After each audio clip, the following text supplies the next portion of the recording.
Welcome back to the Middle Tech Podcast. We hope everyone had a great weekend and is ready to get the week off to a good start. We've got some good stories for you guys this week. We've got two that are local stories just around raising funds in this region. And then we're also talking about a potential acquisition block with the Figma and Adobe deal. So this is another one by the Department of Justice claiming it's anti-competitive. So we're going to be diving into that story as well as a couple headlines with our AI Edge section. But before we dive into that, we just want to get a quick word from our sponsors. Middle Tech is also sponsored by KY Innovation, the Kentucky Cabinet of Economic Development's entrepreneurial and innovation arm. KY Innovation exists to support and develop Kentucky's startup ecosystem, and we are really proud to be supported by an organization whose mission aligns so closely with ours. If you're a founder building in Kentucky, you need to check out the resources that KY Innovation has to offer. You can find more information by clicking the link in our show notes or by going to kyinnovation.com. Middle Tech is sponsored by Bolt Marketing. Take your website to the next level with a website that's built to work.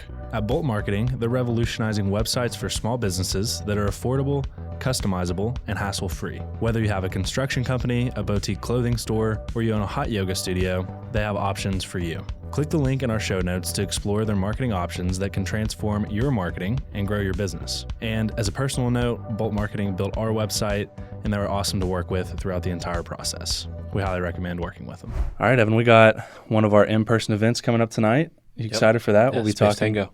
Talking with the CTO of Space Tango, Gentry Barnett. This is a fun event for us because we got to partner with Commerce Lex's Emerging Leaders program. So we've been talking about this event coming up in our little events section that we've had on the podcast. Talk a little bit about why we're getting into events and just our thesis behind that. Yeah. Well, I think events are an important part of building the ecosystem. I don't think they grow the ecosystem. I think what they do is they get people more involved and allow people to deepen their roots.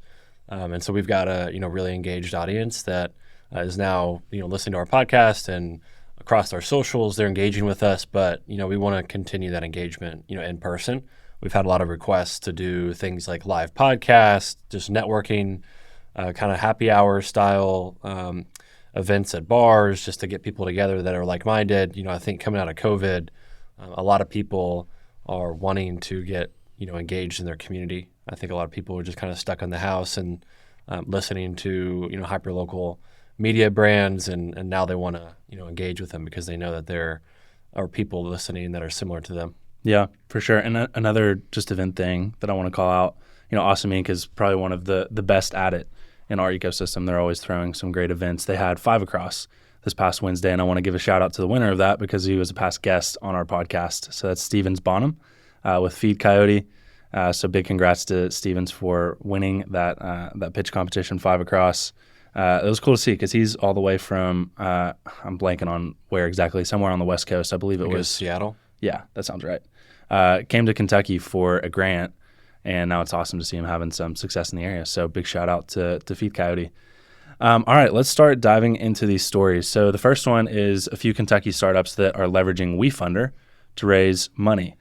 So if you're not familiar with Wefunder, we've actually had someone from their team on our podcast. So we had Reed back last season to come on and talk about Wefunder. Wefunder is just a platform to allow founders to raise funds from their community. So it allows for crowdsourced funding. So Evan, give us the rundown on the 2 companies that have used Wefunder to raise some funds, and let's dive into these stories. Yeah. So first one's Cornbread Hemp out of Louisville. So they raised a total of $2 million in their last funding round, and 300 of that came from Wefunder. So they make CBD supplements like oils, gummies, like topicals to put on your skin to relieve pain or just relax you.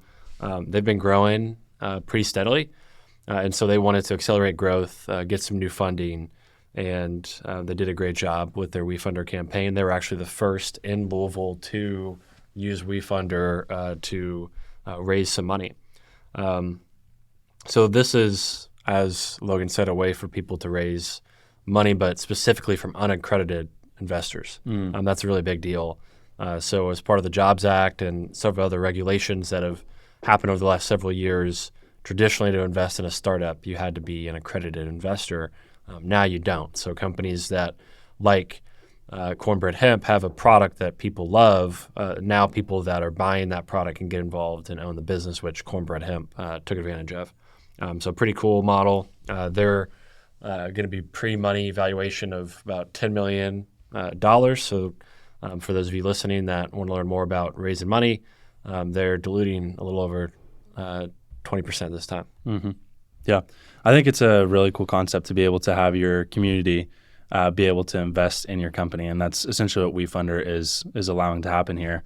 And then we're going to be talking more about it here in a second, but this also is just a great additional option for Kentucky founders to be able to raise some funds in the state. We'll be talking a little bit about feedback from some founders Evan's been talking to recently and their experiences with raising in Kentucky. But before we do that, let's talk about our friend Michael Brizantine and his company Yornis that has also used the platform.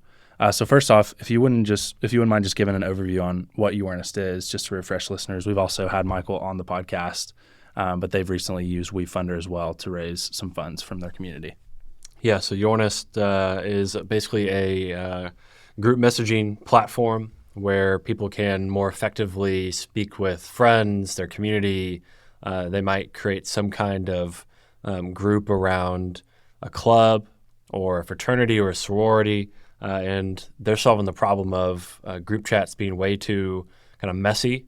It's hard to find information in group chats. It's hard to organize within a group chat. They're creating a brand new way for people to leverage group chats and actually make it more effective. So I would say their largest competitor is something like a GroupMe. A lot of people in college, especially when I was in college, used GroupMe. So they're really hoping to grow this platform, especially around South by Southwest this upcoming within this month.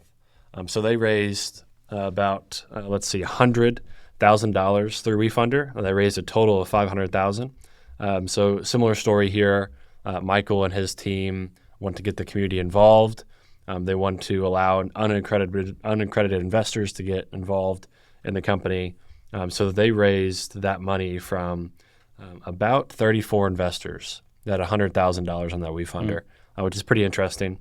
They're able to fund the business. They've got about 6,000 users, and they're hoping to grow that a lot. And they've got about 500 messages being sent within the platform every day. So they got a lot of engagement within the platform. Yeah. That's good. That's awesome to see. And then one other just point to call out here is they have also just been accepted into the winter cohort of, Sputnik ATX, which is a very exclusive program to be accepted into. I think they're one of 5 of how many applicants? Or 1,200 maybe. 1,200 applicants, yeah. Yeah. So big shout out to Michael for doing some awesome things down in Austin as well. And yeah, he moved the company down to Austin. Yeah, which is, Austin is an awesome spot for startups right now. Lots of exciting stuff going on. So we'll continue to follow his company and provide updates there as well.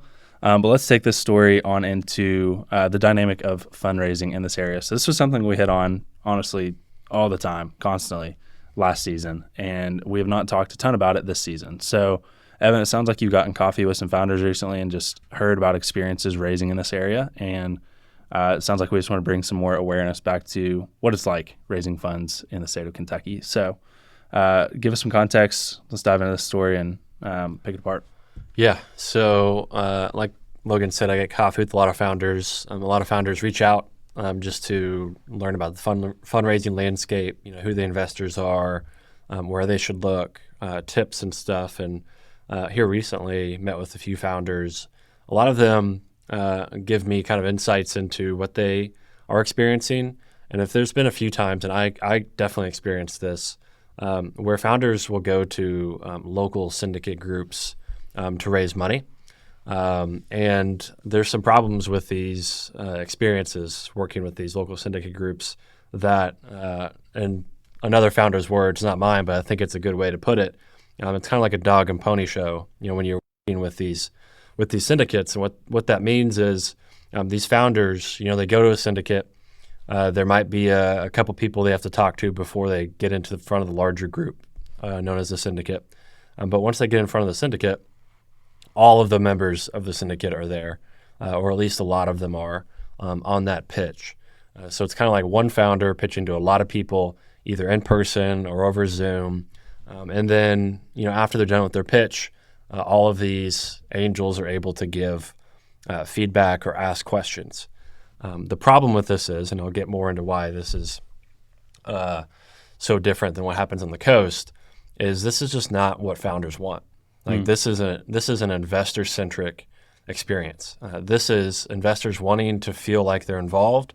They're wanting some excitement in their investment lives, and they think that getting these founders in front of them is going to provide themselves some sort of value for them to have input on this investment.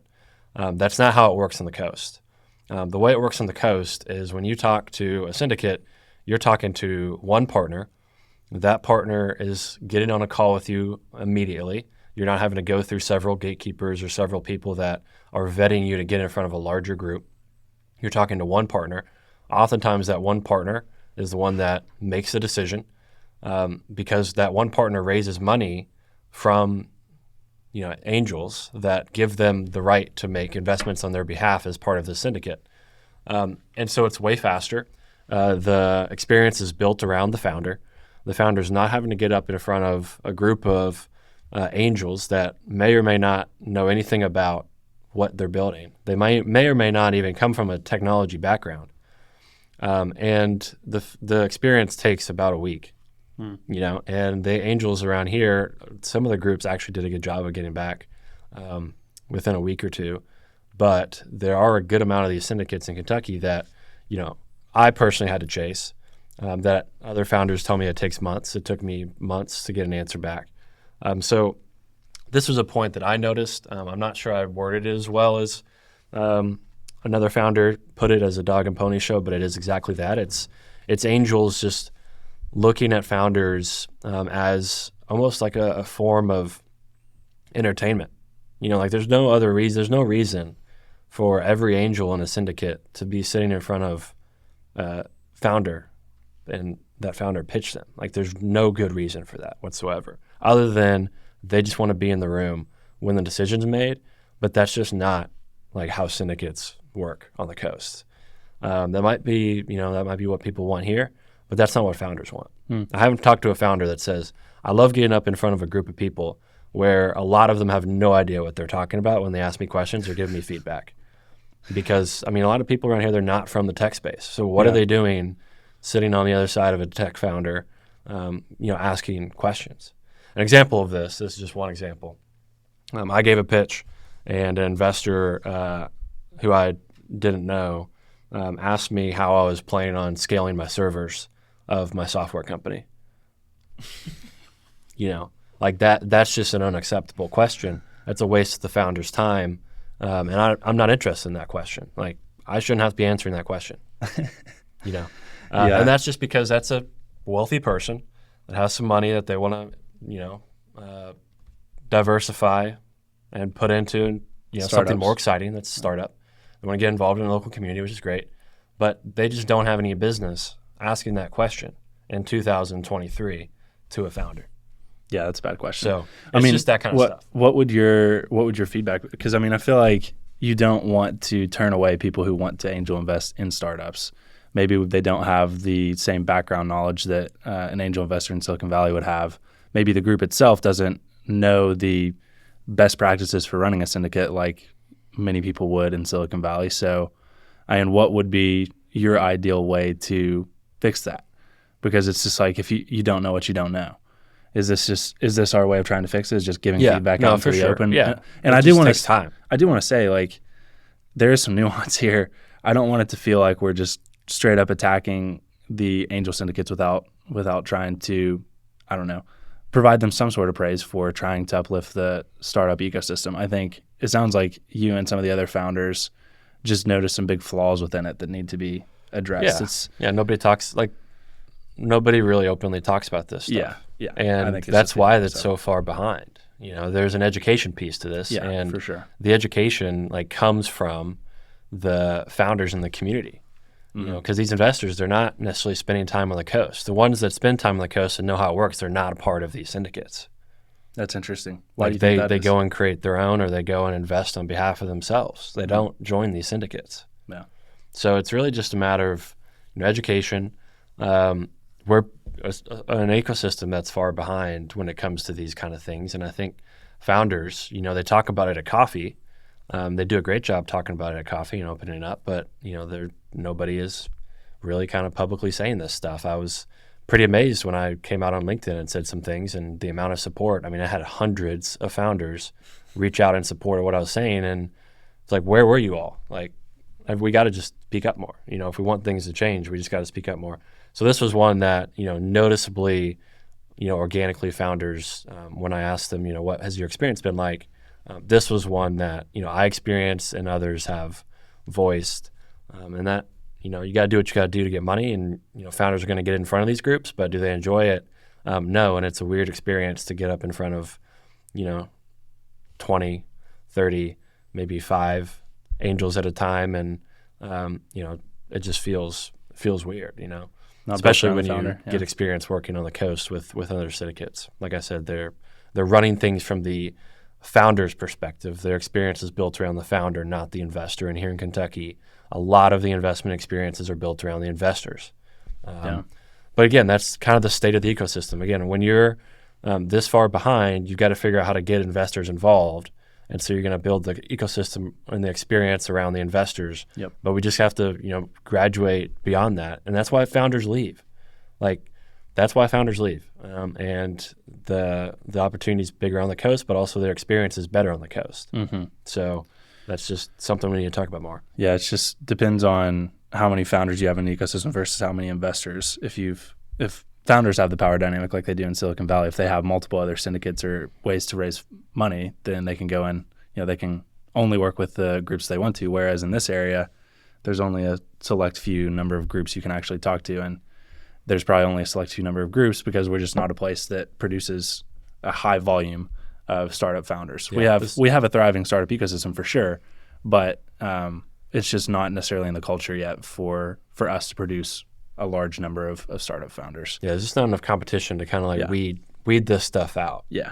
It gets, people get away with it because there's just not enough pushback. Mm-hmm. And if enough founders push back, they won't be doing this anymore, and they'll find some more competent partners to be interfacing with founders, while all the investors, if they want to be involved, can be on the background. They don't necessarily have to be live on the call every time. Yeah, for sure.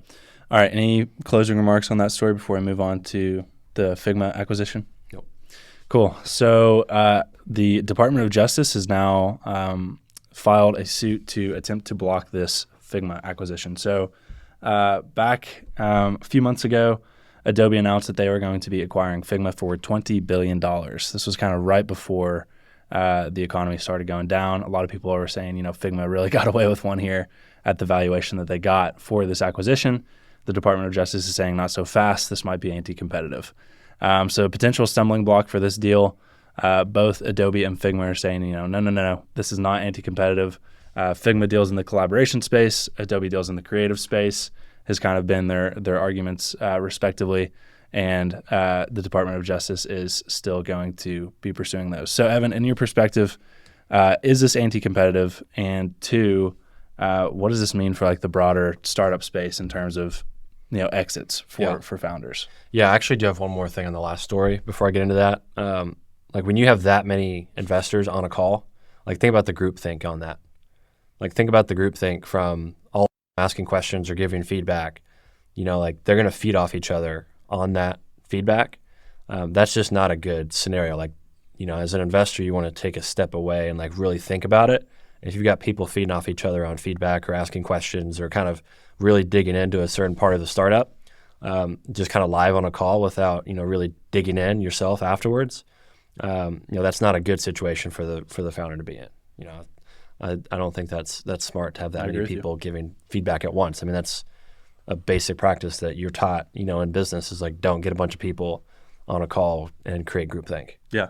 Yeah, Anyways, that's a good call out about that. So with Figma, this is unique. So I would assume that given what valuations have gone to, I wouldn't be surprised if Adobe is kind of okay with what's going on right now with this. A lot of people thought they overpaid for Adobe. I mean, $20 billion. acquisition that's one of the biggest of all time for a private company. And now valuations have been cut to close to 50% of what they were.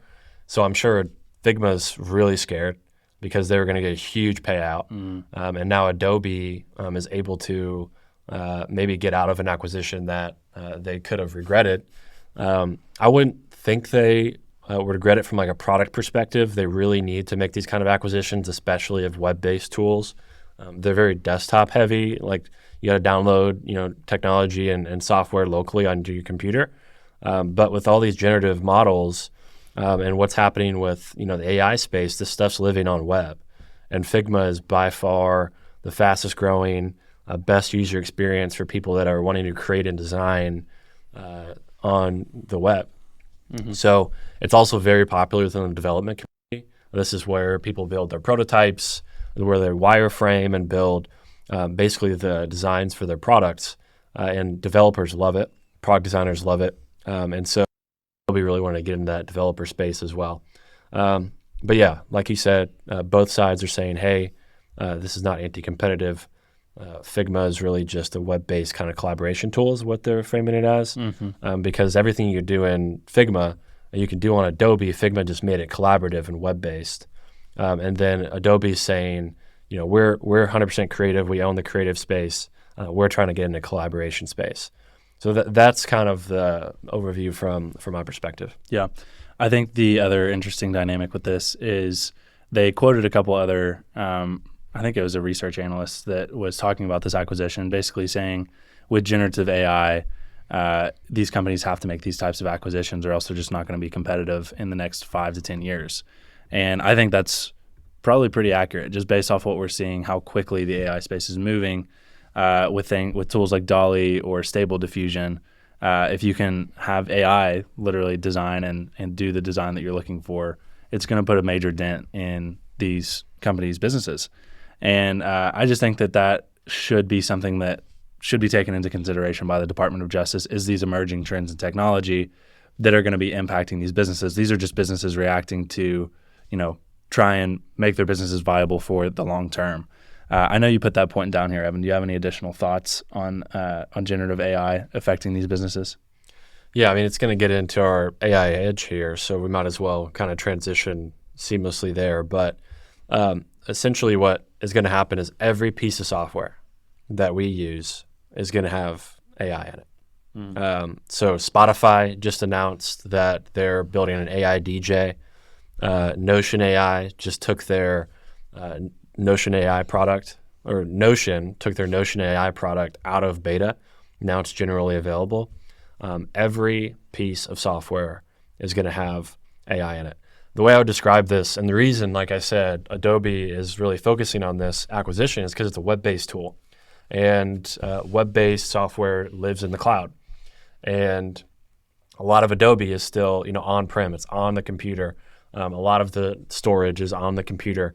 And the biggest movements in technology have always been to the internet, mobile, web to mobile, cloud, so on-prem to cloud, and now it's AI. So it's basically a brand new movement that is changing user experience, and it's going to be involved in every application. So everything we use, and Adobe knows this, is going to be leveraging AI, and that's where things are moving.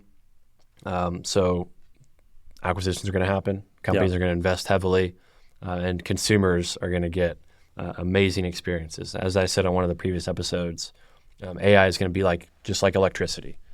Everything is going to be leveraging it in some way, shape, or form, whether it's on the front end with the user experience or in the back end, creating some kind of intelligence and just more effective user experiences. Yeah.